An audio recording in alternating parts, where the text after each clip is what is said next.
আসসালামু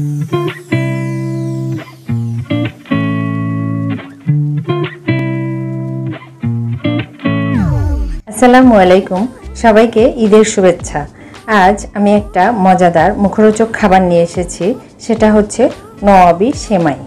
এই নওয়াবি সেমাইটা তৈরি করতে আমি কোনো প্রকার ক্রিম, কনডেন্স মিল্ক কিছু ইউজ করিনি, শুধুমাত্র দুধ, সেমাই এবং ঘরে হাতের কাছে থাকা কিছু জিনিস দিয়েই দেখানোর চেষ্টা করেছি। আপনারা একবার তৈরি করলেই বুঝতে পারবেন এটা কতটা মজাদার এবং মুখরোচক। এবারে এটা আমি একটি চামচ দিয়ে এক পাশ থেকে তুলে দেখাচ্ছি।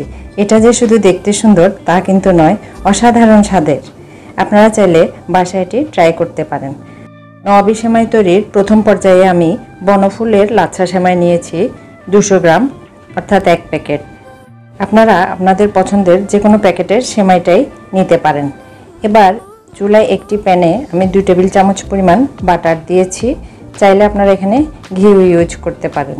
এবারে প্যানে বাটারটা কিছুটা মেল্ট আসলে আমি লাচ্ছা সেমাইগুলো দিয়ে দিচ্ছি, দিয়ে কিছুক্ষণ চুলা মিডিয়াম হিটে রেখে বাটারের সাথে সেমাইগুলো ভেজে নেব।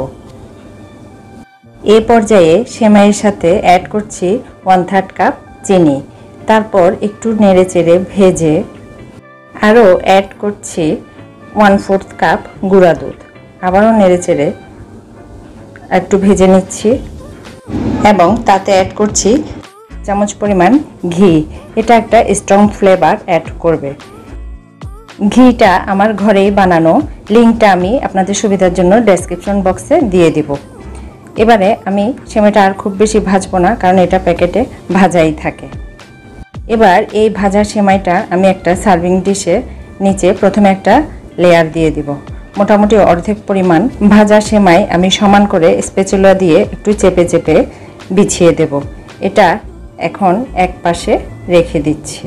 এবারে একটি প্যানে লেয়ারের মাঝখানে ক্রিমের জন্য আমি 1 লিটার দুধ জাল করে ঘন করে নিয়েছি, আর একটা বাটিতে আধা কাপ কর্নফ্লাওয়ার 1/4 কাপ পরিমাণ পানি দিয়ে গুলিয়ে নিচ্ছি।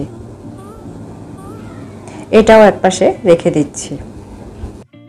এদিকে দুধটা নাড়াতে থাকবো যেন ছানাটা জমে না যায়। এবার গুলানো কর্নফ্লাওয়ারটা আবারও উপর থেকে এক হাতে দিতে থাকবো এবং এক হাতে অনবরত নাড়তে থাকবো। দুধটা নাড়ানো কোনো ক্রমে বন্ধ করা যাবে না, তাহলে কিন্তু জমাট বেঁধে যেতে পারে। এবারে আমি অ্যাড করছি আধা কাপ গুঁড়া দুধ এবং গুঁড়া দুধটা দিয়েই একটি হুইস্কের সাহায্যে মিশিয়ে নিচ্ছি গুঁড়ো দুধটা। নাড়ানো কিন্তু বন্ধ করা যাবে না। দেখুন খুব সুন্দর গুঁড়ো দুধটা মিশ্রণের সাথে মিশে স্মুথ একটা ক্রিমি ভাব চলে এসেছে। এবারে দিচ্ছি 1/4 কাপ চিনি। চিনিটা দিয়েও আরেকটু নেড়ে চেড়ে নিচ্ছি এবং সাথে অ্যাড করছি সামান্য লবণ, কারণ মিষ্টি জাতীয় খাবারে একটু লবণটা দিলে টেস্টটা ভালোই আসে।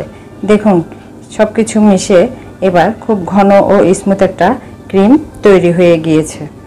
এর চেয়ে বেশি ঘন করব না, এরকম পাতলা থাকতে নামিয়ে নেব, কারণ এটি ঠান্ডা হলে আরও একটু ঘন হয়ে যাবে। এবারে তৈরি করা ক্রিমটা আমি গরম অবস্থায় সেমাইয়ের লেয়ারের উপর দিয়ে দিচ্ছি, কারণ এটা ঠান্ডা হলে জমে যাবে, তাই চারদিক থেকে সমান করে গরম অবস্থায় এটা দিয়ে দিতে হবে। চারদিকে সমানভাবে ক্রিমটা ছড়িয়ে দেওয়ার পর এবার ক্রিমের উপর বাকি সেমাইটাও আমি সমান করে বিছিয়ে দিব, যেন উপর থেকে চারদিক কভার হয়ে যায়। এবারে আমি একটি স্প্যাচুলা অথবা কাঠির সাহায্যে সেমাইগুলো আস্তে আস্তে চেপে সেট করে দেব, যেন এটা ক্রিমের গায়ে আলতোভাবে লেগে যায়। রেসিপিটা কিন্তু অনেক সহজ। আপনারা চাইলে ঘরে অথবা অতিথি আপ্যায়নে খুব সহজে এই ডেজার্টটি তৈরি করে নিতে পারেন। এ পর্যায়ে আমি কিছু পেস্তা বাদাম এবং কাঠবাদাম কুচি দিয়ে পরিবেশন করছি। আরও কালারফুল দেখানোর জন্য আমি দিয়ে দিচ্ছি উপর থেকে কিছুটা জেলো।